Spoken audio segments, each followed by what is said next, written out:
Hey, this is Captain Eddie. This is not a costume, it's a uniform. I ain't happy about it. So I'm going to take it off in a few moments so we can chat about wood turning. All I want you to do is stick around and watch. I'll get it right there.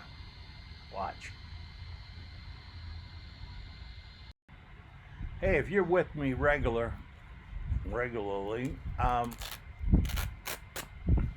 we've been fighting a few dragons lately. Now, I have to wear that every day for 6 to 8 hours, which means I got to be awake that long. But I can't turn my head to the left at all. I can turn it to the right, and when I do, I hear a crunch. So something's broken in my neck. And next couple of days, we'll get it looked at. Tomorrow, the carburetor gets looked at, and then after that, and then after that, and then after that. But hey, I'm an old ammo troop. I am. Spent more than 4 years in the Air Force and was ammo troop the entire time. Well, a little bit of time to maybe do something else.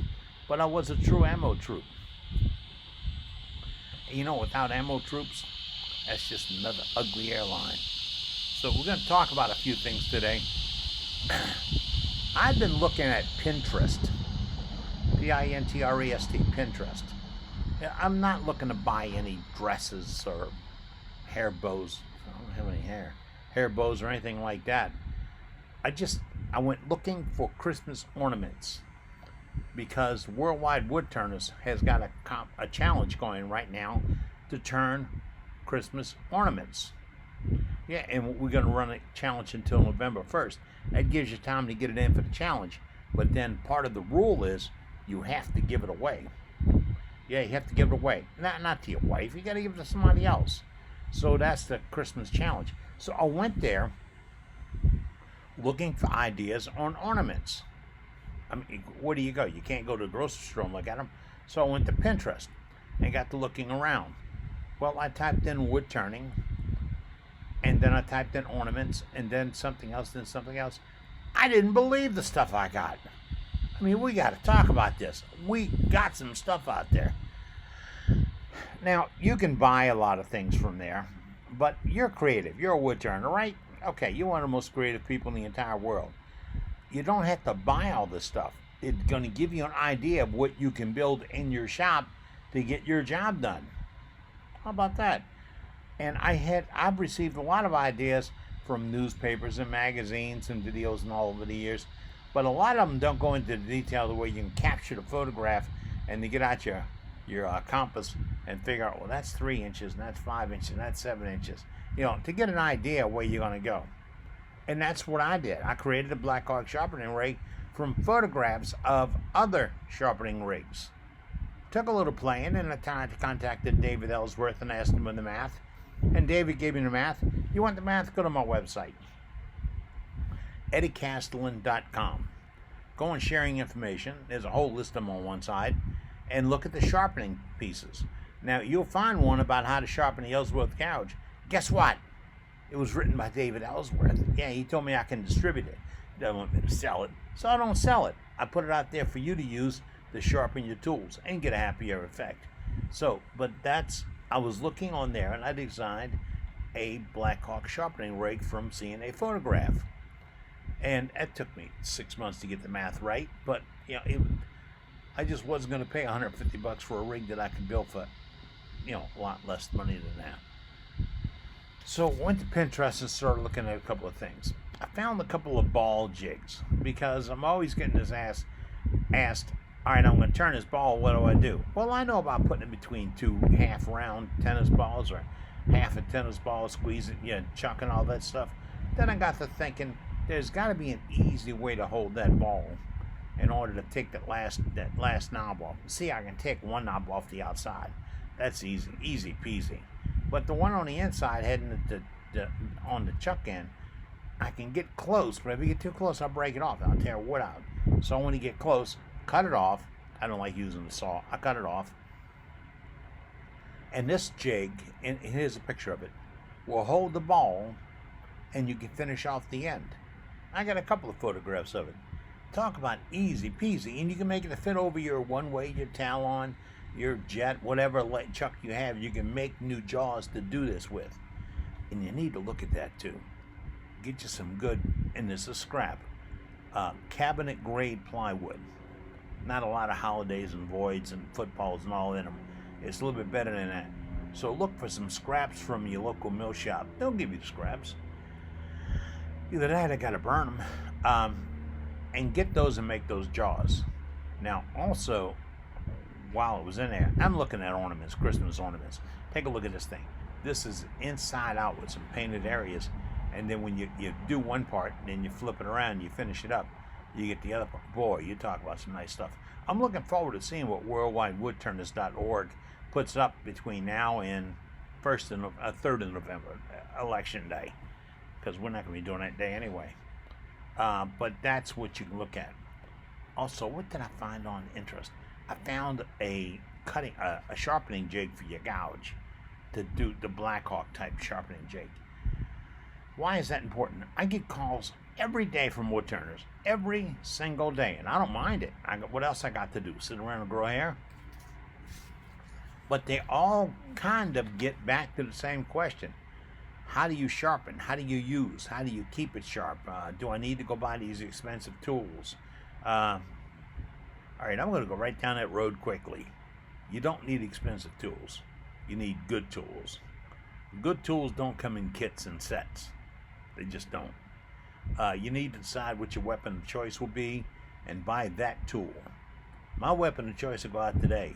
If I went out and turned today, the 3 tools on top of my table would be my thin parting tool, my 3/8 inch deep V bowl gouge, deep V, but I'm going to have a combination Ellsworth Aviceria grind on it. And the next one would be my 3/4 inch round scraper.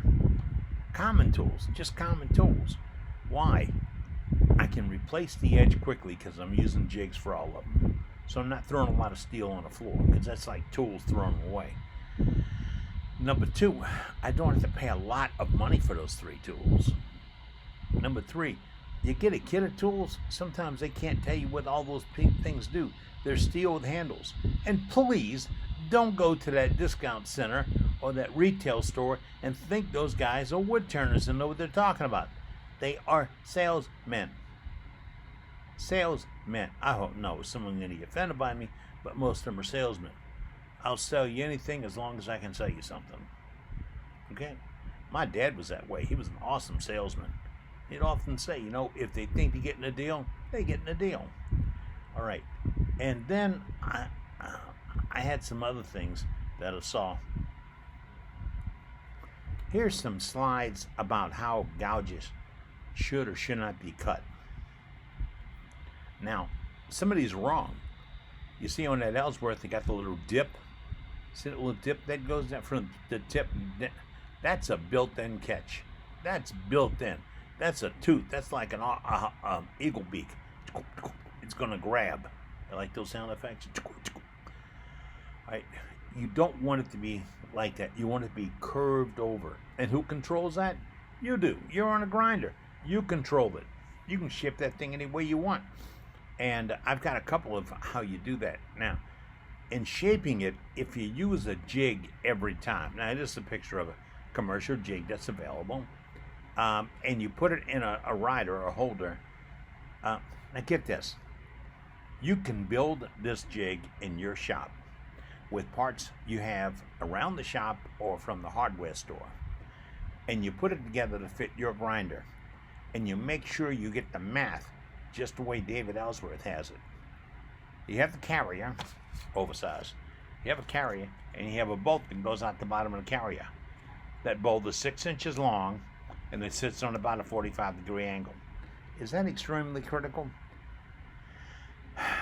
No. You grind it. If you don't like the way it cuts, you bend the bar to change it. You bend it out to get a shallower grind. You bend it in to get a sharper grind. And I'm talking the angle from the top of the flute, the top of the tool, down to the bottom of the flute, okay? There's no measure this angle and all that. It's the angle in the steel. And some grinders are confusing about that. They say, if you want to cut a 40-40, you put it on such and such.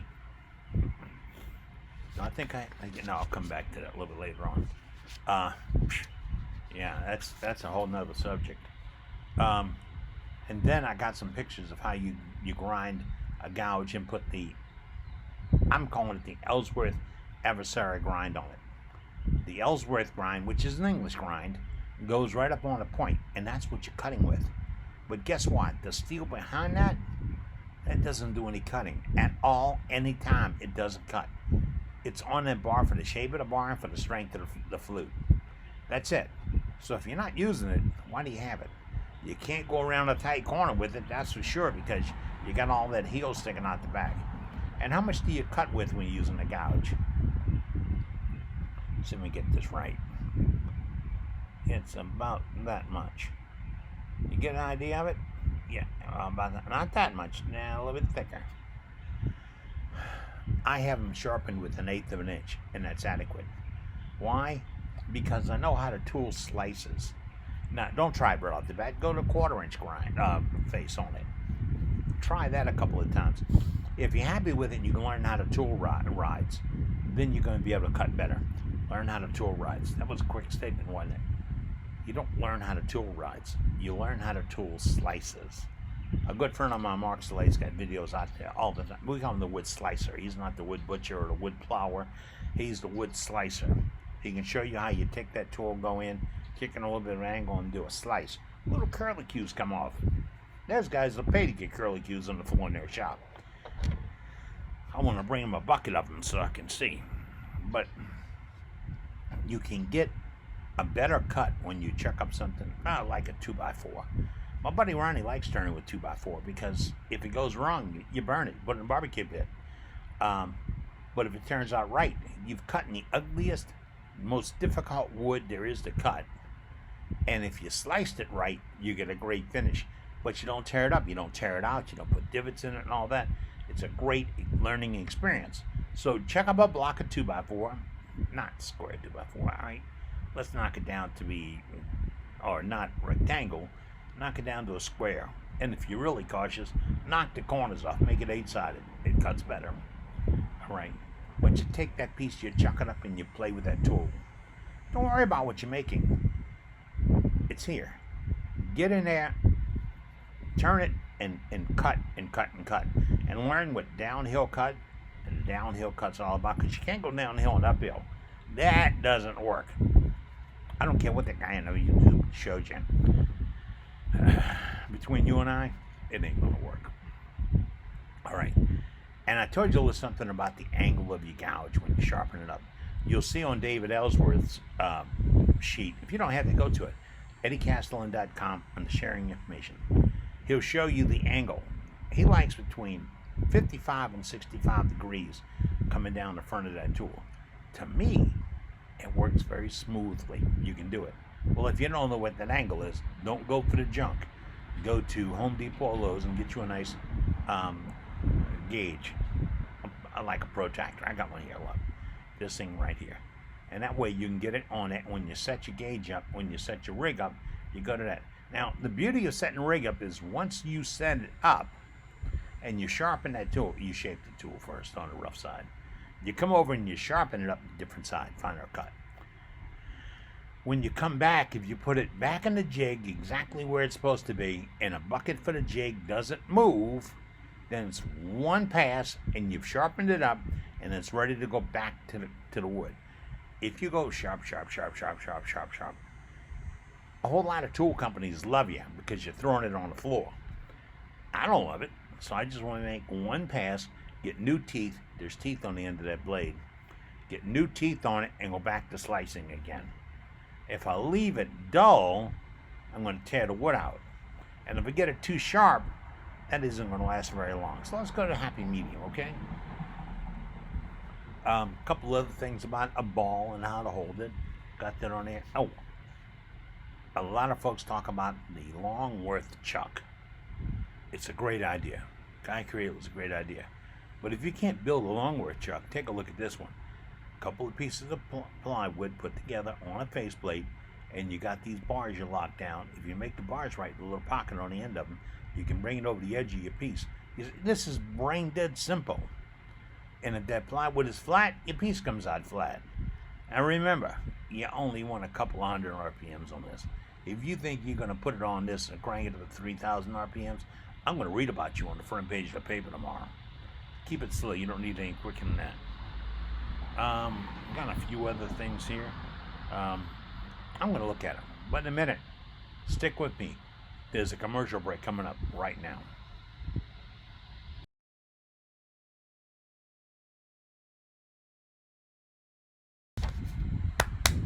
Time for a commercial break. I try not to be commercial on these things.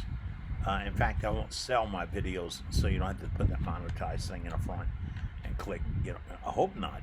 I don't want it there, and I hope it doesn't end up there. But this whole thing is financed by Big Eye Productions. www.eddiecastelin.com. That's right, and that's where you find cutters, templates, bars, and all that other stuff. That keeps us going. That really is. There's no big bucket of gold at the end of the rainbow. Wood turner helping a wood turner. That's about all it is. So if I'm going to help you, go there. And while you're there, you can find a place to send me a message, ship a bucket of money, whatever you got. You know, we're there. www.eddiecastelin.com. And now, to our regular programming.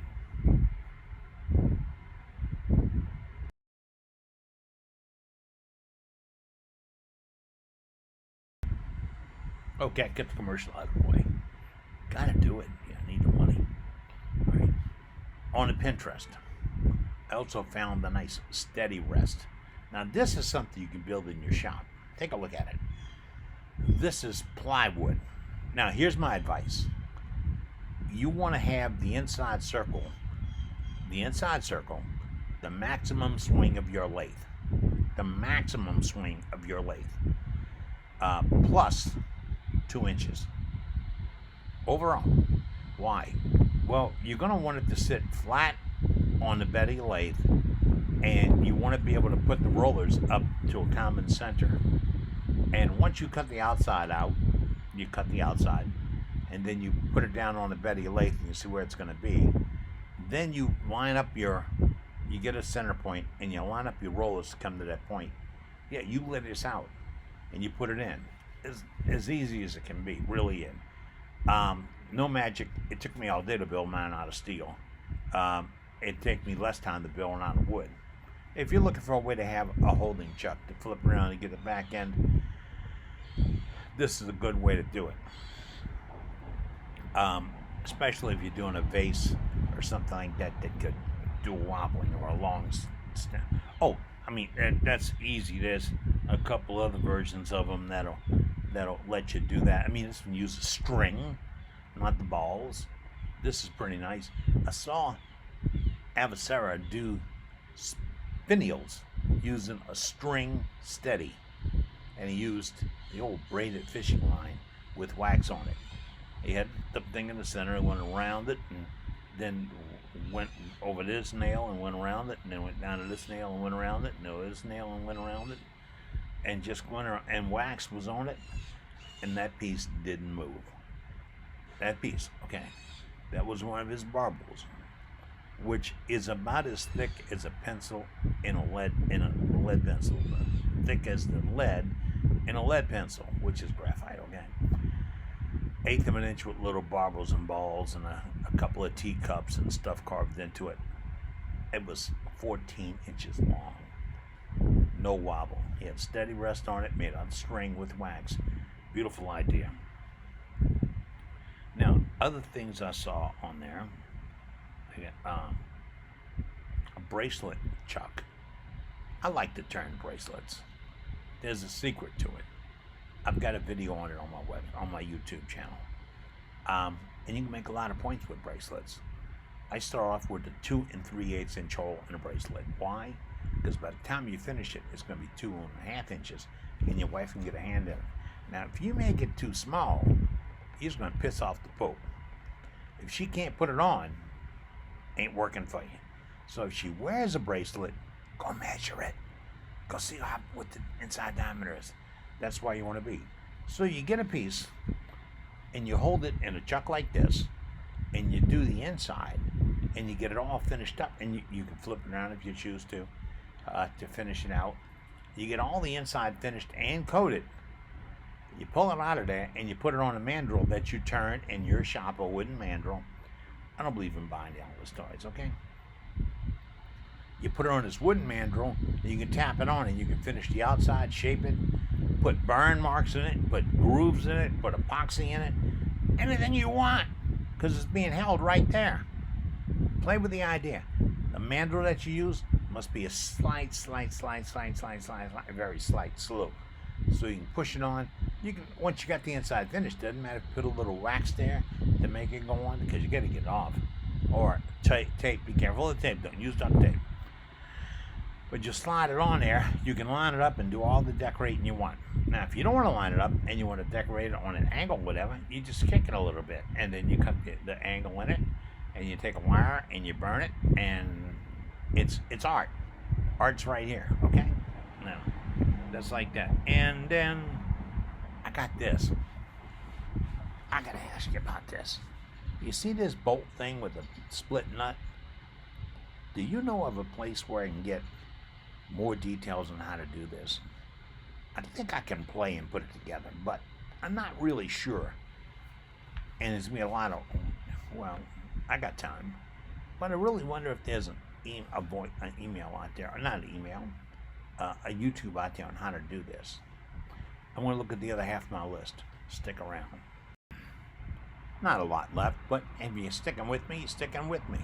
Tools. I had a call this morning from a guy that said I should go buy this brand name tool because I saw it on YouTube last night, and the guy said all my tools are made by, and that's where it's got to go because they have the, and you can't live with anything else.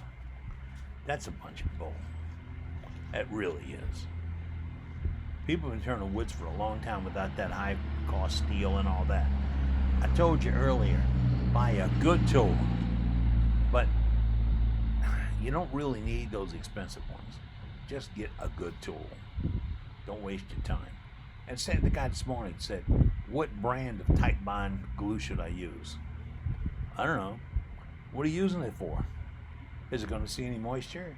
Has it got time to cure? And you're doing a segmented piece and you can leave it sit overnight? All those questions have to be answered before you decide what glue to use. And then one guy said, how about a hot glue gun? I'm old enough that when hot glue came out, yes, my age, my dad used it to fix everything. I use it to fix nothing. I will use it for a contact piece, for a jam chuck. I never cut on one. Okay, and I am collecting photos. I always collect photos. If you turned out something, remember what you do is the best work in the world. You turn something, I'd like to see what it is. We use it on worldwidewoodturners.org. We use it on our newsletter called Turning Point. We use it on a Wednesday evening Worldwide Woodturners program brought to you on Zoom. It's free. If you go to worldwidewoodturners.org, there's a link to get to the website for the program on Wednesday nights, Central Daylight Time. Do the math. For 2 hours, we talk wood turning. Nothing else. No sponsors. No sponsorship. No, this is the brand of tennis shoe I wear, and my glasses are made by Bob and stuff. No, that's not permitted. We're not going to do it. We're going to talk wood turning. And if you need help with something, that's where you come to get the help, because you're asking wood turners. So if you've had a problem with something, the finishes, we talk about finishes a lot. The way I look at something on that is, if I spend the day cutting on a bowl, shaping it up, bringing it down to perfect shape, bring it down, sanding just right, why am I going to want to rush the finish? Think about that for a minute. I got hours and hours and hours put into a piece, and I want a one-coat finish? I don't think I do. I think I want to put the time in my finish so my piece looks ultimately beautiful, which you get with a great finish. It's more durable. It's prettier from a view or anybody looking at it. And you can make it a hard finish, a soft finish, a bright finish, a dull finish, a wearable finish where you can touch it, or an unwearable finish. that you really shouldn't touch. So finishing is critical, and we get a lot of questions on that. A lot of folks asking about that. Two more. A fellow called me today wanting to order negative rake cutters for his carbide tools. I didn't understand the word, the description until he started saying, I need this, NR, I need this, NR, and this, NR. What's, I said, you gotta educate me. He said, well, those are negative rakes. And I'd break his heart and tell him, I don't and won't be selling negative rake scrapers, cutters. Why? I'm weird, okay? I know it's a product that we should all look at. Maybe it's a product we should use. But it came about in the last couple of years of a great marketing plan with guys saying, I can't live without mine. If you cut an epoxy, you got to have this. I've done epoxy, I've done corian, I've done combinations of corian, aluminum corian, brass corian, bracket corian, copper corian, pewter, corian and epoxy, corian and wood, epoxy with all those same mixes in it. And I haven't used a negative rake scraper yet. I haven't. My mentor showed me that when you go in with a scraper, it should be doing just that, scraping. So if you go in with that scraper straight in, do you know what a plow does to a field? You do? Okay. It, good sound effect on a plow does that. You go in the regular scraper straight in, and there's no hinge, no flex in it, you're going to plow. Because a lot of times guys think a scraper is a way to shape your piece. No, it's not. It's a scraper. It does a final cut. It does a final finish. Going on an angle. I'm right-handed. I'll put the left-hand shoulder down, and I'm going on an angle and moving along. Why? I'm taking a cut about that big. And if I start to get a catch, this little device right here is going to relieve my catch. So if I kick it up on an angle a little bit and I start going in, if the wood hits a hard spot, it's going to flip a little bit. Relieve the catch. Relieve the scar, whatever. Try it. Just try it. When you do try it with a well-sharpened and toned up scraper, and doesn't have to be negative rake, then you'll find out that it's a great finish, great way to finish the piece. And as I said, it's made to finish the piece. I've seen great turners turn with it, but remember, they were great turners long before they got that. And the next is a 40-40 grind. Now Ron Brown's best, is a good friend. And Ron Brown comes up with some nifty stuff. Ron Brown sent me a rig to where I can set up my Black Hawk rig with this template, and using an adjustable rig, I can sharpen my tool 40-40 with a simple swing and a gauge. Now, if you can't live without a 40-40, this is a way to go. Why?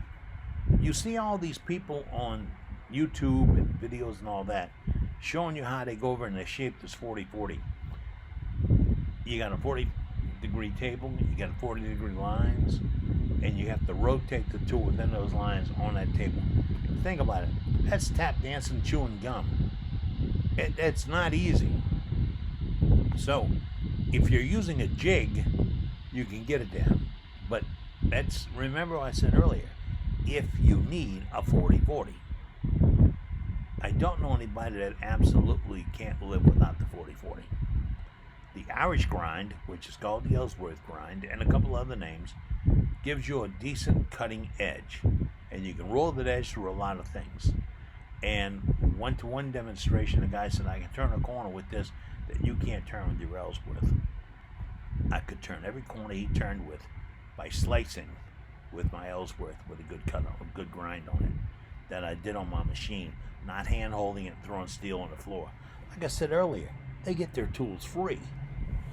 You don't. All right, that was my list for today. Okay, I ran a little bit long, but we had some things to chat about, some things to cover. And until I get back in the shop, this is what I'm going to do. I'll find the things we need to talk about. I'll make a video. We can chat on it. If you ever need me, call the number that's in the end of the video. and I'll help you out.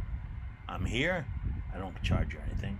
And if you want to join us on Worldwide Woodturners, it's Wednesday evenings, 6:30 p.m. Central Daylight Time, and we always plan a demonstration, and we have Q&A, we have gallery, and we have woodturners.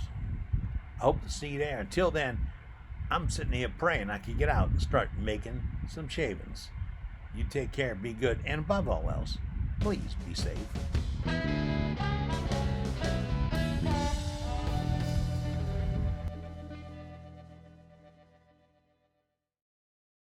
In case my wife asked, I had my collar on the whole time we were doing this.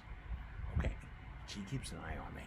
So, okay, together, I had the collar on the whole, and just in case she asked, because you know what happens if you lie to your wife, you ain't gonna have a happy life.